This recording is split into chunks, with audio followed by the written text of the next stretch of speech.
Doctor Yunus সম্প্রতি London থেকে ঘুরে গিয়েছেন এবং লন্ডনে একটি সাক্ষাৎকারে উনি বলেছেন যে আওয়ামী লীগের কর্মকাণ্ড নিষিদ্ধ করা হয়েছে, আওয়ামী লীগকে ব্যান করা হয়নি। তো এই বিষয়ে আপনার কাছে শুনতে চাই যে আওয়ামী লীগের এত নেতাকর্মী, লক্ষ লক্ষ নেতাকর্মী এবং সমর্থক আছে কোটি কোটি, কিন্তু সেখানে আওয়ামী লীগের কর্মকাণ্ড নিষিদ্ধর বিষয়টিকে আপনি কিভাবে দেখছেন? প্রথমত, আওয়ামী লীগকে নিষিদ্ধ করলে কি আওয়ামী লীগ নিষিদ্ধ হয়ে যায়? আওয়ামী লীগ একটা গণমানুষের দল, এটি কোনো ভুইফুর সংগঠন নয়। গণমানুষ থেকে উঠে এসছে, গড়ে উঠেছে আওয়ামী লীগ। আমাদের দেশের, আমাদের জাতির সমস্ত আন্দোলন সংগ্রাম, স্বাধিকার আদায়ের আন্দোলন থেকে শুরু করে স্বাধীনতা সংগ্রাম, স্বাধীনতা যুদ্ধে আওয়ামী লীগ নেতৃত্ব দিয়েছে জাতির পিতা বঙ্গবন্ধু শেখ মুজিবুর রহমানের নেতৃত্বে। এবং স্বাধীনতার পরে যতগুলো নির্বাচন হয়েছে, যদি বিশ্লেষণ করেন সংসদ নির্বাচন এবং সবগুলো যদি গড় করেন, তাহলে আপনি দেখতে পাবেন আওয়ামী লীগের সমর্থক সংখ্যা হচ্ছে পার্সেন্টেজ ওয়াইজ, আওয়ামী লীগের সমর্থক দেশের 40 থেকে 50% মানুষ। 2008 আমরা 50%-এরও বেশি, প্রায় 60%-এর কাছাকাছি ভোট পেয়েছিলাম। বাংলাদেশে আজকে যদি মানুষকে জিজ্ঞেস করেন, অনলাইনে নানা জরিপ দেখেন, আমি অনলাইনের জরিপের উপর ভিত্তি করে বলছি না, আজকে যদি জিজ্ঞেস করেন একেবারে সাধারণ মানুষ থেকে শুরু করে, গৃহিণী থেকে শুরু করে ছাত্র, সবাই বলবে যে আগেই ভালো ছিল, শেখ হাসিনাই ভালো ছিল। কিন্তু আপনি 2008-এর কথা বলছেন, কিন্তু 2014, 18, 24-এর নির্বাচনের কথা বলছেন না। কিন্তু সেখানে তো আরো বেশি পার্সেন্টেজ হয়েছে। তো আমি সেখানে তো পার্সেন্টেজ আরো বেশি, সেই জন্য 2008-এ যেহেতু সব রাজনৈতিক দল অংশগ্রহণ করেছে, 2018-তেও সব রাজনৈতিক দল অংশগ্রহণ করেছে। কিন্তু সেই নির্বাচন নিয়ে যেহেতু অনেক প্রশ্ন আছে, 2008-এর নির্বাচন নিয়ে তো প্রশ্ন নেই, সেই জন্যই আমি 2008-এর নির্বাচনের রেফারেন্স দিচ্ছি। তো এরকম একটা দল, যেই দল দেশের প্রায় 50% মানুষের সমর্থন এনজয় করে এই দলের প্রতি, এমনকি এখন আওয়ামী লীগের অ্যাপ্রুভাল রেট বা শেখ হাসিনার অ্যাপ্রুভাল রেট অনেক হাই, সেটি 70-80%। সেই দলের কর্মকাণ্ড নিষিদ্ধ করা আর দল তো কর্মকাণ্ডের মাধ্যমে বাঁচে, তো এইটির মধ্যে খুব একটা পার্থক্য নেই। এটি আসলে মানুষের কণ্ঠরোধ করে রাখা ছাড়া অন্য কোনো কিছু নয়। এবং এটি মানুষের গণতান্ত্রিক অধিকার হরণ, মানুষের কণ্ঠরোধ, ফ্রিডম অফ স্পিচের উপর আঘাত এবং গণতান্ত্রিক ব্যবস্থার উপর আঘাত, সবকিছুর উপর আঘাত এবং মানবাধিকারের উপর আঘাত। এটি আসলে আওয়ামী লীগকে কর্মকাণ্ড নিষিদ্ধ করে আওয়ামী লীগের কর্মকাণ্ড কখনো দমিয়ে রাখা যাবে না। আওয়ামী লীগের কি কর্মকাণ্ড বাংলাদেশে বন্ধ আছে নাকি অন্য কোথাও বন্ধ আছে? আওয়ামী লীগের কর্মকাণ্ড চলছে। বাংলাদেশে তো আমরা দেখতে পাচ্ছি না, আমরা শুধু লন্ডনে দেখলাম যে ডেমনস্ট্রেশন করতে। বাংলাদেশে ডেমনস্ট্রেশন হয়, সেগুলো পত্রিকায় লিখতে দেওয়া হয় না, সেগুলো টেলিভিশনে প্রচার করতে দেওয়া হয় না। এবং আজকে গণমাধ্যমের স্বাধীনতা, আমি তো গণমাধ্যম বিষয়ক মন্ত্রী ছিলাম 5 বছর, দলের প্রচার সম্পাদক ছিলাম 7 বছর, এবং আজকে গণমাধ্যমের স্বাধীনতার দিকে একটু তাকান, আপনি তাকিয়ে দেখেন কয়শো সাংবাদিক আজকে গ্রেপ্তার, কত শত সাংবাদিকের বিরুদ্ধে হত্যা মামলা বা হত্যা চেষ্টা মামলা, এবং বিদেশে ছিল তার বিরুদ্ধে হত্যা মামলা, হত্যা চেষ্টা মামলা। এবং আজকে সাংবাদিকদের যে সমস্ত সংগঠন, আন্তর্জাতিক সংগঠন, সিপিজে থেকে শুরু করে নানা সংগঠনগুলো বলছে পৃথিবীর সবচাইতে যে 10টি দেশ সাংবাদিকদের জন্য ঝুঁকিপূর্ণ বা সাংবাদিকতা যেখানে ঝুঁকিপূর্ণ, সেখানে বাংলাদেশ একটি। সেখানে তো কোনো কিছু প্রচার করতে দেওয়া হয় না। আমাদের চরিত্র হনন করার জন্য নানা ধরনের সংবাদ প্রচার করা হয়েছে, পুশ করে সংবাদ প্রচার করা হয়েছে। প্রথম চেষ্টা ছিল কয়েক মাস হচ্ছে আওয়ামী লীগের নেতাদের চরিত্র হনন, তাদেরকে দুর্নীতিবাজ বাড়ানো, চরিত্র হনন। আমরা প্রতিবাদ দিয়েছি, সেই প্রতিবাদ ছাড়া আমি তো দলের প্রচার সম্পাদক, গণমাধ্যম তথ্য সম্প্রচার মন্ত্রী থাকার কারণে সাংবাদিকদের সাথে ব্যাপক আমার সম্পর্ক আছে। এবং সেটি শুধু সেই কারণে নয়, আমি দীর্ঘদিন ধরে, আমি যখন ছাত্রলীগের একেবারে কলেজের শাখার সাধারণ সম্পাদক, তখন থেকে আমি প্রেস রিলিজ লিখি এবং গণমাধ্যমে দিয়ে আসতাম। তখন তো ফ্যাক্স ছিল না, তখন ইমেল ছিল না, তখন গিয়ে দিয়ে আসতাম, সংবাদকর্মীর মতো কাজ করেছি। এবং আমার সাথে দীর্ঘ 40, 45, 46 বছরের একটা সম্পর্ক আছে গণমাধ্যমের সাথে। তো তারা গণমাধ্যমের কথা যদি আসে, তাহলে তো বলে যে 15 বছরে অনেকেই কথা বলতে পারেনি, যারা এখন কথা বলতে পারছে, আবার অনেকে এখন কথা বলতে পারছে না, মানে স্বাধীনভাবে নিউজ প্রকাশ করতে পারছে না, সেরকমও তো একটু বলি, তো তাদের বক্তব্য হচ্ছে যখন আমরা রিজয়েন্ডার দিয়েছি তখন বললো যে আমাদের রিজয়েন্ডার ছাপাতে নিষেধ আছে, পারবো না। আমাদের সময় কেমন ঘটেছে, রিজয়েন্ডার দিলে রিজয়েন্ডার পত্রিকা ছাপায় নাই বা সরকার থেকে নিষেধ করা হয়েছে। আমি যখন তথ্য সম্প্রচার মন্ত্রী ছিলাম তখন আমার বিরুদ্ধে পত্রিকা নিউজ করতো, টেলিভিশনও নিউজ হয়েছে। এখন তথ্য সম্প্রচার মন্ত্রী বা কোনো মন্ত্রীর বিরুদ্ধে, উপদেষ্টার বিরুদ্ধে নিউজ, উপদেষ্টাকে প্রশ্ন করেছে, সেই জন্য সাংবাদিকের চাকরি চলে গেছে। এটি বাংলাদেশের ইতিহাসে কখনো ঘটেছে কি? এমনকি পাকিস্তান আমলে, আইয়ুব খানের আমলেও কি ঘটেছে যে ক্ষমতাসীন কাউকে প্রশ্ন করার কারণে তার চাকরি চলে গেছে? এবং এইভাবে সাংবাদিকদেরকে গণহারে হত্যা মামলা দেওয়া, গ্রেপ্তার করা, এটি কি আমাদের দেশে কখনো ঘটেছে? কখনো ঘটেনি।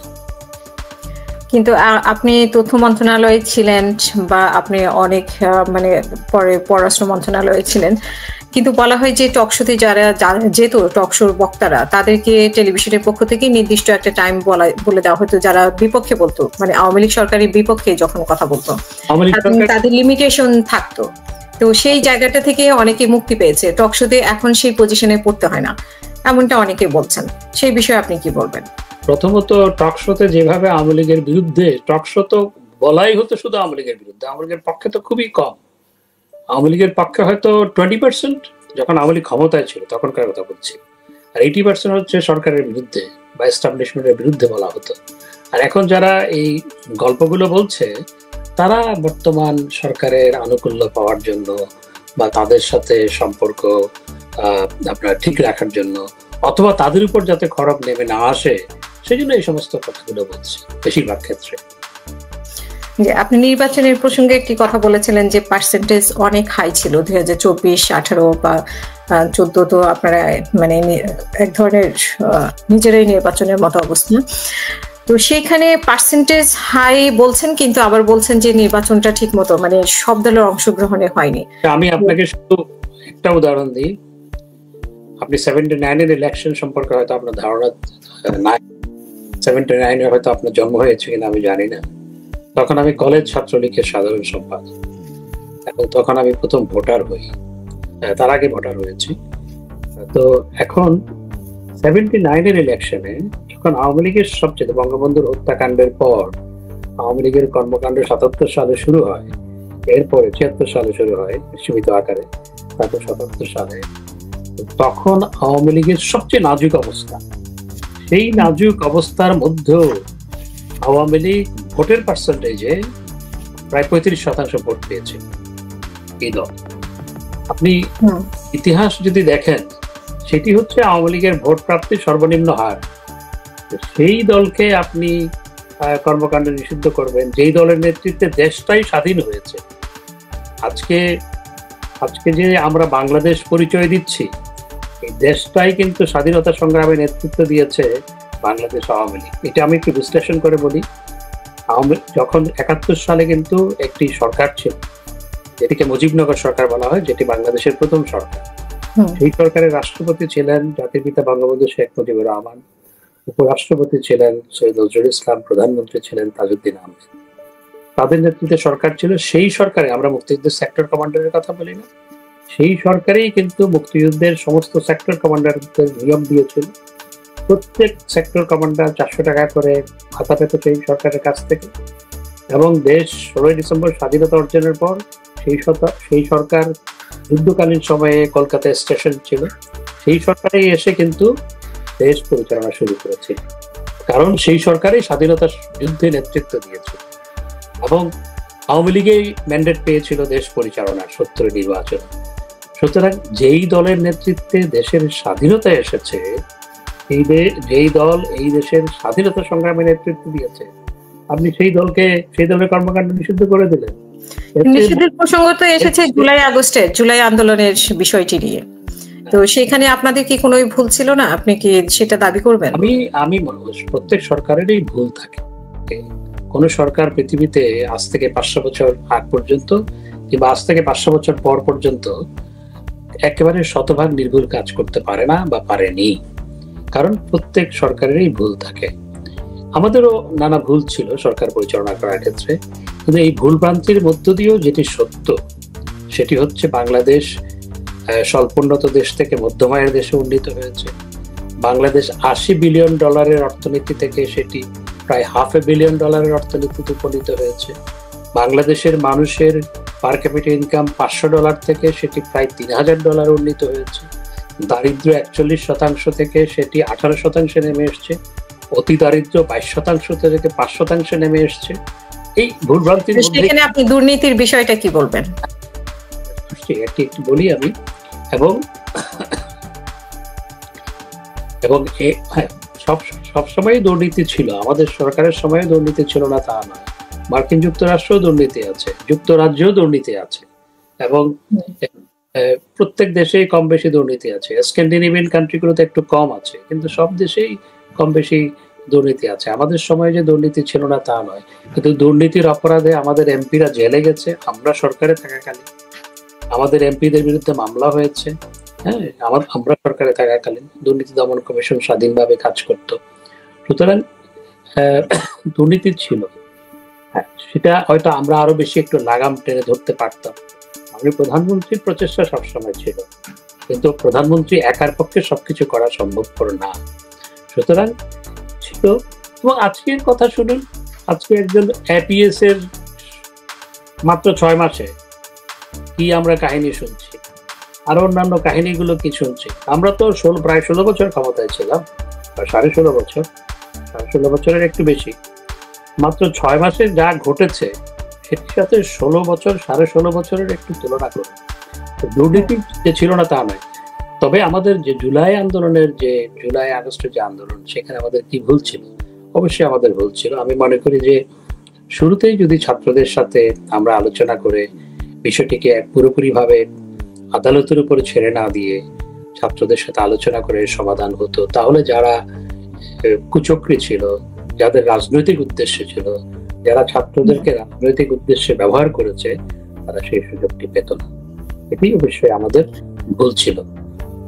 তো সেখানে আপনি কি মনে করেন যে আপনাদের সেই কারণে ক্ষমা চাওয়া উচিত? মানে জুলাই আগস্টে যা ঘটেছে, এতজনের প্রাণ গেল, এখনো হসপিটালে পড়ে আছে, যাদের বাচ্চারা মারা গিয়েছে তারা এখনো কান্নাকাটি করে, আমাদের সাথে লাইভে আসে। তো প্রচন্ড কষ্টের। আমি ব্যাপারে একটু বিশ্লেষণ করি। এখন ছাত্রদের ঘরের মধ্যে আপনার সাইলেন্সার ফিট করা, ওই যে আপনার দূরবীন ফিট করা অস্ত্র পাওয়া যাচ্ছে, যে অস্ত্র জুলাই আগস্টে ব্যবহারে ছাত্রদের বাড়িতে এই সরকারই উদ্ধার করছে, সেনাবাহিনী উদ্ধার করছে। এবং আজকে যে মৃত্যুর প্রথমে বলা হলো যে 200 জনের মতো মারা গেছে, তারপর বলে 400 জন, তারপর দেখলাম 800 জন, তারপর বলে 1400 জন, তারপর বলে 2000 জন, কোনো তালিকা নাই। এবং অনেক জুলাই আগস্টের শহীদ এখন আবার সশরীরে ফেরত এসছে, প্রায় সকালে যাদেরকে শহীদ বলা হয়েছিল প্রায় তারা ফেরত এসছে। এবং আপনি সামাজিক যোগাযোগ মাধ্যমে অনেক ভিডিও দেখবেন, যে ভিডিওতে তারা বলছে যে এমনকি কেন আজকে উপদেষ্টাদের মধ্যেও কেউ স্বীকার করেছে যে তখন একটি চক্রান্ত হয়েছে এবং এই সরকার হটানোর জন্য এই ঘটনাগুলো ঘটানো হয়েছে। উপদেষ্টাদের মধ্যে 2-1 বলেছে।